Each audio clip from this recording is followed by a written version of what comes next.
Hello, and welcome to Readings in English, your new favorite channel for immersive storytelling in English. I'm thrilled to have you join our community of language learners and literature lovers.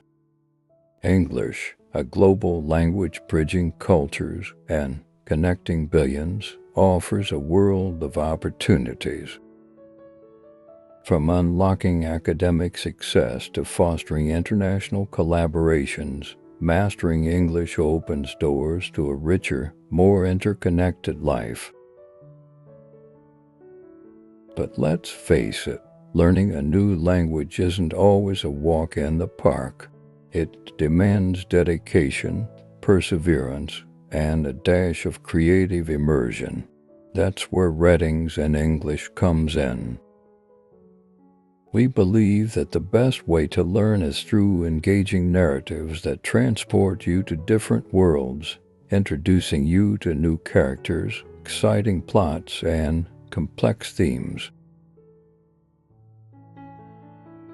We'll be exploring a diverse range of genres and styles, all presented in clear, accessible English, complete with helpful vocabulary and cultural insights.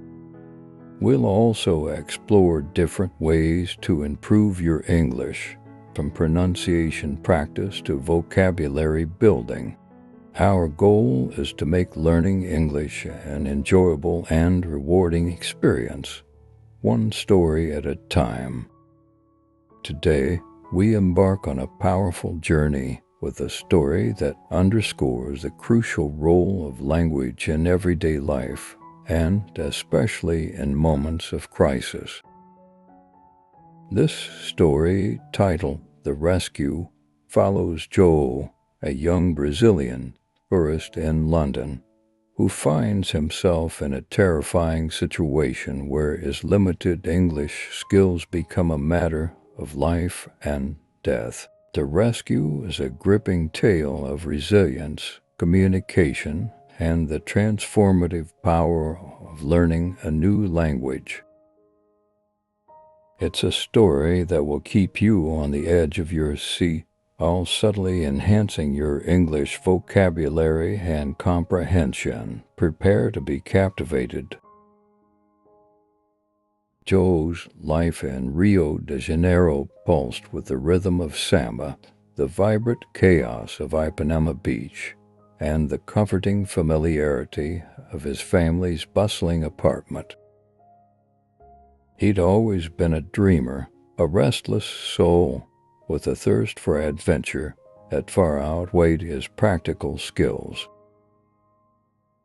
His Portuguese flowed effortlessly, a melodic stream reflecting his passionate nature. English, however, remained a frustrating, stumbling block, a jumble of half-remembered phrases and grammatical errors. He'd taken a few courses, but the motivation had always waned, overshadowed by the immediate joys of his life in Brazil. Yet the persistent whisper of a different life, a life beyond the familiar shores of his homeland, had grown louder, fueled by countless hours spent watching travel documentaries and browsing online forums dedicated to backpacking through Europe. The opportunity finally arrived in the form of a discounted flight to London. His Aunt Maria, living in London for over a decade, had offered to put him up for a month, a chance to explore the city and decide on his next steps. He'd accepted without hesitation, the thrill of the unknown outweighing any apprehension. The thought of London, with its rich history and vibrant culture, filled him with a nervous excitement. The only snag is limited English. He packed his bags, his heart thrumming with a mix of anticipation and trepidation. He filled his backpack with guidebooks and phrasebooks, a last-minute attempt to prepare for the linguistic challenges that lay ahead. He said goodbye to his family, their warm embraces a comfort against the growing uncertainty. The samba beat of Rio, a constant in his life, began to fade as the airplane ascended, carrying him towards a future both exhilarating and terrifying. He clutched his worn copy of A Brief History of England, hoping it would somehow provide a shortcut to understanding the city and its people. He knew it wouldn't, but the gesture was symbolic, a small act of preparation in the face of a vast unknown. The scent of unfamiliar airplane coffee and the low hum of the engines were a stark contrast to the familiar smells and sounds of home. He looked out the window, the Brazilian coastline shrinking beneath him, a poignant reminder of the life he was leaving behind. The landing in Heathrow was a sensory overload. The sheer scale of the airport, the rush of people speaking a language he barely understood, the overwhelming feeling of being a tiny speck in a colossal machine. It was all a bit much. He navigated the crowded terminals, his carefully prepared phrases proving woefully inadequate. Simple requests for directions became tangled knots of miscommunication, punctuated by apologetic smiles and frustrated shrugs. He managed to locate the Heathrow Express, the train that would take him to Paddington Station, but even that seemingly simple task felt like a Herculean effort. On the train, he struggled to decipher the announcements, a jumble of words that seemed to evaporate as soon as he heard them. He felt a growing sense of isolation, the language barrier creating a wall between him and the world around him. He pulled out his phrasebook again, but the pages felt useless, the carefully crafted sentences failing to capture the nuances of real-life interactions. He arrived at Paddington Station, the vastness of the station hall both impressive and intimidating. The sheer number of people, the constant flow of movement, and the overwhelming cacophony of sounds made him feel disoriented and lost. He tried to follow the signs to the underground, but the intricate network of lines and stations proved confusing. He felt a surge of panic, a wave of helplessness washing over him. He was alone in a foreign city, unable to communicate effectively. He spotted a young woman with kind eyes and asked for help, his English faltering and hesitant. She understood him, however, and guided him to the right platform, her patience and kindness a beacon of hope in the overwhelming environment. The journey on the underground was a blur of flashing lights and rapid announcements. He clung to his backpack, his heart pounding in his chest, a mixture of fear and determination fueling his resolve to navigate this new and challenging environment. He finally arrived at his aunt's neighborhood, feeling a sense of relief wash over him, a small victory in a day filled with linguistic struggles. The next few days were a whirlwind of contrasting experiences. Maria's apartment, a cozy haven in the heart of a bustling city, became his temporary sanctuary. Maria, a warm and welcoming woman, spoke Portuguese fluently, easing his immediate anxieties. She helped him set up a local SIM card, making it easier to connect with his family back home. The relief was immense, a small victory against the feeling of isolation that had plagued him earlier. However, venturing out into the city was a constant test of his limited English skills. Even simple tasks, like ordering food or asking for directions, became miniature battles. He'd often find himself relying on gestures and pointing, a comical dance of miscommunication that sometimes resulted in laughter, sometimes in frustration. He visited iconic landmarks, marveling at the grandeur of Buckingham Palace and the historical significance of the Tower of London. The sheer scale of the city was breathtaking, a mesmerizing tapestry of history and modernity. He wandered through the vibrant streets of Notting Hill, captivated by the colorful houses and bustling markets. He spent hours in the British Museum, lost in the vast collection of artifacts, feeling a pang of regret that he couldn't fully appreciate the accompanying descriptions. Yet he found himself drawn to the city's energy, its unique blend of chaos and order. He started to notice small details, the way the sunlight filtered through the ancient stone buildings, the vibrant colors of the street art, the subtle nuances of the city's rhythm.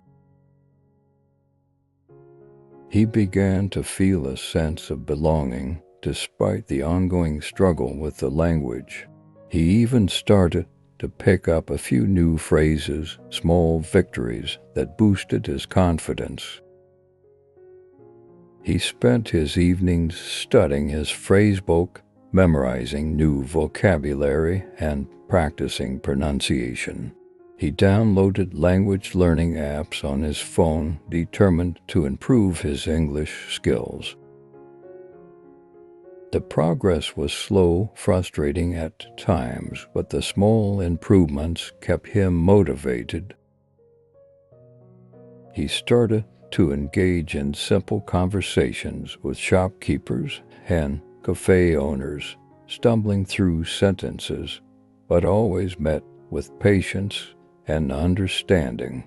Each successful interaction, no matter how small, fueled his determination to overcome the language barrier.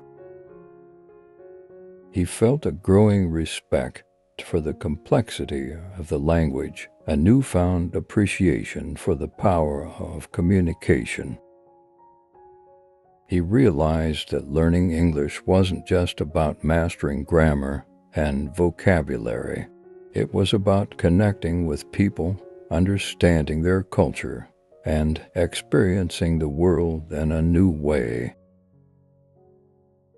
The day before the accident dawned bright and crisp, a stark contrast to the gray skies that had characterized his first few days in London.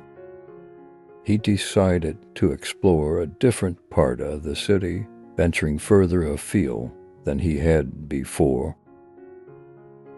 He took the tube to the South Bank, drawn by the promise of street performers and the vibrant atmosphere of the area. He wandered along the river, enjoying the fresh air and the picturesque views. He stopped at a small cafe, ordering a coffee and a pastry, his English slightly more confident than it had been a few days earlier. The barista, a friendly woman with a warm smile, seemed impressed by his attempts to communicate in English. He felt a surge of pride, a small victory in his ongoing battle with the language. He spent the afternoon exploring the Tate Modern, admiring the modern art and feeling a sense of wonder at the city's creative energy. He found himself drawn to a particular painting, its abstract forms resonating with his own feelings of uncertainty and excitement. He spent the evening walking along the Thames, enjoying the tranquility of the river at sunset.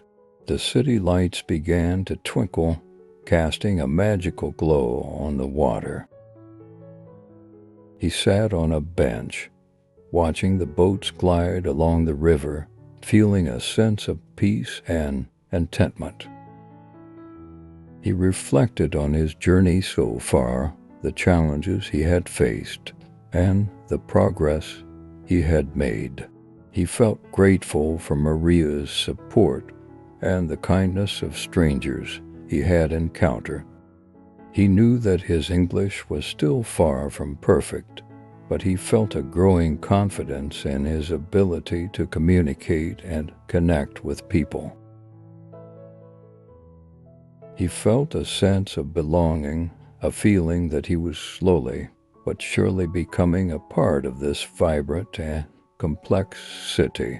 He reached for his phone, intending to call his family back in Brazil.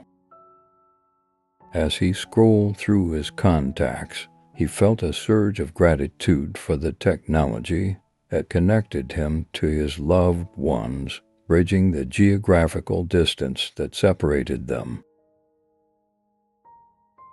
He knew that he would always cherish his roots, but he also realized that he was beginning to forge a new connection with this city, a city that was gradually becoming his own. He smiled, a genuine smile that reflected his growing sense of hope and optimism. The night air was cool and refreshing, a perfect ending to a perfect day. Little did he know, this peaceful evening would soon be shattered, plunging him into a situation that would test his resilience and courage in ways he could never have imagined. The tranquility of the evening was shattered by a sudden, ear-splitting screech of tires. Joe, startled from his reverie, looked up to witness a horrifying scene unfolding before him. A speeding car had lost control, careening wildly across the road before colliding violently with a pedestrian crossing the street.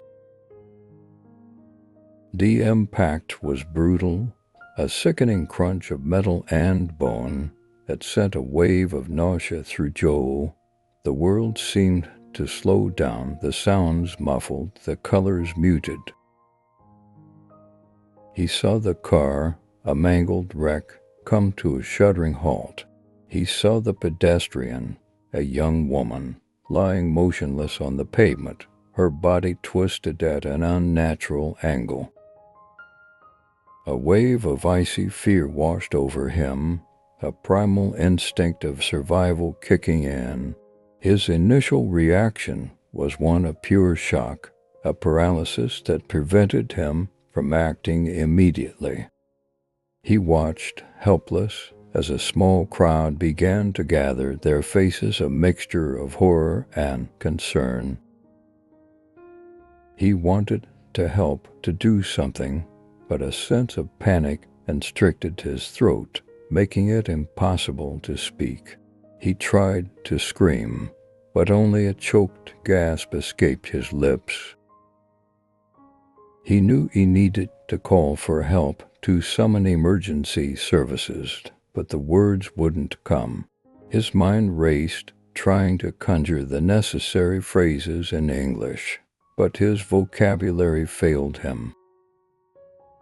The English he had painstakingly learned seemed to evaporate from his memory, replaced by a terrifying void. He fumbled for his phone, his hands trembling uncontrollably. He managed to unlock it, his fingers clumsy and uncoordinated. He tapped the emergency number, his heart pounding in his chest like a drum. The operator's voice, calm and reassuring, broke through the fog of his panic, but he couldn't understand the questions. He struggled to describe the scene, his words halting, fragmented, laced with Portuguese phrases and frantic gestures. He tried to explain the severity of the injuries, the urgency of the situation, but his message was garbled, his pronunciation flawed. He could see the concern in the operator's voice, the growing frustration as she struggled to understand his broken English. He felt a wave of despair wash over him, a crushing realization of his inadequacy. He could see the young woman lying on the ground, her life ebbing away, and he was failing her, failing to communicate the vital information that could save her. His limited English was not just a minor inconvenience, it was a life-or-death obstacle. The weight of his failure pressed down on him, a crushing burden of guilt and helplessness. He wanted to scream, to cry, to somehow undo the events of the last few minutes, but all he could do was watch, his futile attempts at communication echoing the growing despair in his heart. The operator's voice, though calm, held an undercurrent of urgency. Joe's frantic attempts to relay crucial information were met with repeated requests for clarification. His fractured English, a chaotic mix of Portuguese phrases and mangled grammar, only served to heighten the tension. He tried to describe the victim's condition, but his vocabulary failed him. He stumbled over words, his voice cracking with desperation. He pointed to his phone's location services, hoping the operator could pinpoint the accident's location, but his attempts at explanation only added to the confusion. Each second felt like an eternity, each unanswered question a hammer blow to his already fragile composure. The sounds of the growing crowd mingled with the frantic beeping of his phone, a constant reminder of his failure to communicate effectively. He could hear snippets of conversations around him, mostly in English, words that swirled around him like incomprehensible sounds. He tried to focus, to filter out the noise, but the chaos only intensified his anxiety. He felt a burning shame, a sense of utter inadequacy in the face of this life-or-death situation. His dreams of exploring London, the excitement of his trip, all seemed inconsequential, insignificant compared to the gravity of the moment. His limited English was not just a personal failing, it was a barrier that stood between life and death. He tried again, this time focusing on simple words, basic phrases, hoping to convey the urgency of the situation.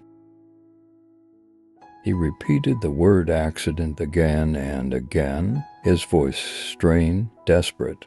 He pointed at the victim, his finger trembling, trying to describe her injuries. He tried to articulate the need for immediate medical attention, but his words were muddled, his message lost in translation. The operator's frustration was palpable, a silent pressure that intensified Joe's already overwhelming anxiety. He felt a wave of helplessness wash over him, a crushing weight of responsibility and guilt. He was witnessing a tragedy unfold, and his inability to communicate effectively was making it worse. The silence that followed each of his attempts to communicate felt like a judgment, a condemnation of his linguistic inadequacy. He was trapped in a horrifying loop of broken communication, a desperate plea lost in the labyrinth of a foreign language. The arrival of the emergency services brought a surge of activity, a chaotic ballet of flashing lights and urgent voices. Paramedics rushed to the victim's side, their movements efficient and practiced.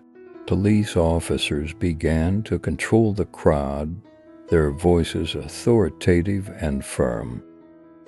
Joe, still reeling from his failed attempt at communication, watched helplessly as the scene transformed into a whirlwind of controlled chaos.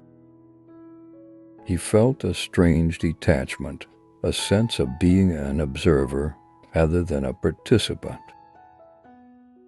He wanted to offer assistance, to help in any way he could, but his limited English prevented him from doing so. He tried to approach the paramedics to offer information, but his attempts were met with confused looks and hurried gestures. His presence seemed to be more of a hindrance than a help. He noticed the details now, the precision of the paramedics' movements, the urgency in their expressions, the organized manner in which the police were managing the crowd. It was a well-oiled machine, functioning with an efficiency that contrasted starkly with his own helplessness. He watched as they carefully examined the victim, their actions a blur of controlled movements. He saw the concern on their faces, the seriousness of the situation reflected in their eyes. He felt a pang of guilt, a renewed sense of responsibility for his failure to communicate effectively. He could have done more. He should have done more. His thoughts raced, replaying the events of the past few minutes, each failed attempt at communication a stark reminder of his inadequacy. He felt the weight of his linguistic limitations pressing down on him, a crushing burden of guilt and regret. He wanted to apologize, to somehow undo the damage he felt he had caused, but he couldn't find the words. He stood there, a silent witness to the unfolding drama, his inadequacy a constant, known pain. The sirens wailed in the distance, a mournful cry that echoed the turmoil in his heart. The ambulance sped away, its siren a fading wail in the night. The crowd slowly dispersed, leaving behind a lingering silence punctuated only by the distant hum of city traffic. Joel remained rooted to the spot, his body numbed, his mind reeling. He felt a profound sense of relief that the victim had received immediate medical attention, but this was quickly overshadowed by a wave of self-recrimination. His failure to communicate effectively had undoubtedly delayed the process, adding to the already critical situation. He replayed the events in his mind, each moment a painful reminder of his inadequacies. He was haunted by the image of the victim, her lifeless body lying on the pavement, a silent testament to his inability to help. A police officer approached him, his expression serious, but not unkind. He spoke slowly, clearly, choosing his words with care, as if trying to gauge Joe's level of understanding.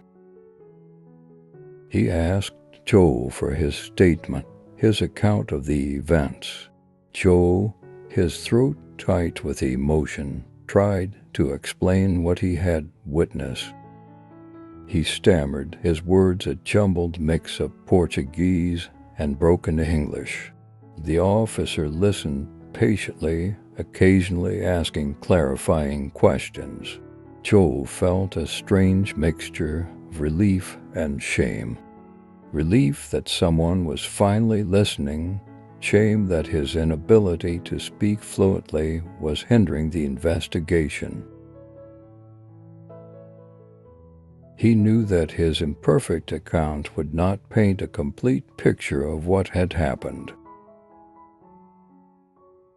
The officer, sensing his distress, offered him a glass of water, a small act of kindness that eased the tension. He then carefully explained the next steps, outlining the procedures that would follow. He assured Joe that his statement, despite its imperfections, would be valuable to the investigation. He thanked Joe for his cooperation, his words a balm to Joe's wounded pride. As Joe walked away, the weight of the evening's events still pressing heavily on him, he made a decision. He would learn English, not just for travel or convenience, but for something far more profound: the ability to help, to communicate, to save a life. The officer's words resonated within him, strengthening his resolve. He would dedicate himself to mastering the language, not just for personal enrichment, but as a means of empowering himself to respond effectively in similar situations. He would no longer allow his linguistic limitations to hinder his ability to help those in need. The memory of the accident, the weight of his inadequacy, would serve as a constant reminder of the importance of his commitment. The following days were a blur of paperwork, interviews with the police, and endless replays of the accident in his mind. He learned that the victim, a young woman named Sarah, was in stable condition, though her recovery would be long and arduous. The news brought him a measure of relief, a small comfort amid the lingering guilt and self-recrimination. He felt a surge of empathy for Sarah, imagining her pain and the impact the accident would have on her life. This empathy, coupled with the weight of his own inadequacy, solidified his resolve to learn English. It wasn't just about personal enrichment anymore. It was about equipping himself with the tools to help others to prevent a similar situation from occurring again. He enrolled in an intensive English course, immersing himself in the language with a fervor he had never displayed before. He spent hours studying grammar, expanding his vocabulary, and practicing pronunciation. He devoured books and articles, watching movies and TV shows with subtitles, listening to podcasts and audiobooks. He practiced speaking with his classmates, his initial hesitation gradually giving way to confidence. He sought out opportunities to use English in real-life situations, engaging in conversations with locals, pushing himself beyond his comfort zone. His journey wasn't without its setbacks. There were days when he felt overwhelmed, frustrated by his slow progress, but the memory of Sarah's face her silent plea for help kept him going. He knew that mastering English was not just about personal growth. It was about taking responsibility for his actions, about making amends for his past failures. He was determined to turn his experience into a catalyst for positive change, both in his own life and in the lives of others. Months passed. Joe's English improved dramatically. His once halting speech became fluent, confident, peppered with the idioms and colloquialisms he'd absorbed through his intensive studies and immersion. He continued to visit Sarah in the hospital, their conversations initially awkward, then gradually easier as his language skills improved. He brought her books and magazines, trying to provide a small measure of comfort during her recovery. He learned about her life, her dreams, her aspirations. He discovered a strong, resilient spirit beneath the physical wounds, a spirit that mirrored his own determination to overcome obstacles. His experience had a ripple effect extending beyond his personal journey. He started volunteering at a local community center, teaching English to other immigrants. He shared his story, emphasizing the importance of language skills in emergency situations. He became an advocate for language education, using his platform to raise awareness and encourage others to learn. He organized workshops and online tutorials, sharing his knowledge and expertise with those who needed it. His own struggles transformed into a powerful tool for education and empowerment. He found himself drawn to the field of emergency response, volunteering as a translator for the local ambulance service. He used his newfound fluency to bridge the communication gap between paramedics and non-English speaking patients, ensuring that everyone received the care they needed. He found a profound sense of fulfillment in using his language skills to help others, a feeling far more rewarding than any personal achievement. He never forgot the night of the accident, the chilling silence, the desperate struggle for communication. But the memory, once a source of shame and regret, had evolved into a powerful motivator, a reminder of the profound impact that language can have on people's lives. He had turned his personal tragedy into a testament to the power of resilience, perseverance, and the transformative potential of language. He had not only saved a life, he had saved himself.